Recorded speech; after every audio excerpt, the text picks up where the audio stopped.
নেত্রকোনায় চলে আসছে কিডনি পাচারকারী। দেখুন আমাদের বাংলাদেশ যমুনা নিউজ টিভি কি বলছে, একটু শুনে।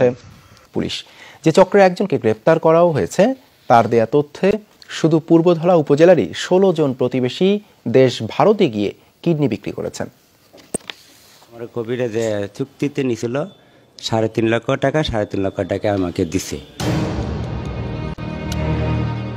প্রথমে টাকার প্রয়োজন মেটাতে নিজের কিডনি বিক্রি করেন নেত্রকোনার পূর্বধলার নাজিম উদ্দিন। পরে এই নাজিমই জড়িয়ে পড়েন বাণিজ্যে।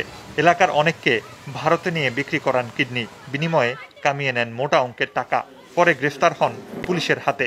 আমি যখন এলাকাতে আসছি তখন আমার এলাকা জানিয়ে বলছে আমি কিডনি বেচে টাকা দিছি, তাই আমার কাছে অনেকে আসতো। এখন বর্তমানে আশরাফ নামে একটা লোক আছে, উনি এই কাজটা করে।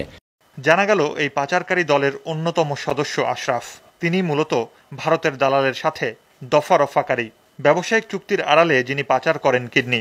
আশরাফ পালিয়ে গেলেও সম্প্রতি তার পাসপোর্ট জব্দ করে পুলিশ। জানতে পারে শুধু পূর্বধলারই বিভিন্ন গ্রামের অন্তত ১৬ জনের কিডনি বিক্রি করান তিনি। কাউকে আবার ভয়ভীতি দেখিয়ে বিক্রি করতে বাধ্য করার অভিযোগও আছে। আমার বহুল আমার চক্রান্ত করে নিছে। আমি নিঃস্ব, আমি আমারও কোথাও কিডনি দিতাম, আমি কিডনি দেই না দেখিয়া আমার আইনাকে মারি আলবো, দালালেকেও মারি আলবো। আল্লাহ তো আমরা এইগুলা দিছে যে এটি বিক্রি করে খাওয়ার জন্য না, এইটাও তো আপনি আমার চলার জন্য দিয়েছে আল্লাহ। প্রত্যেকটা গ্রামে যদি এইভাবে ছড়ায় যায়, যে ভবিষ্যতে এই গ্রামটা ধ্বংস হয়ে যাবে। প্রত্যেকটা লোকের আমি মনে করি সাজা হওয়া উচিত 100%। পুলিশ বলছে এই চক্রের অন্য সদস্যদের ধরতে অভিযান চলছে।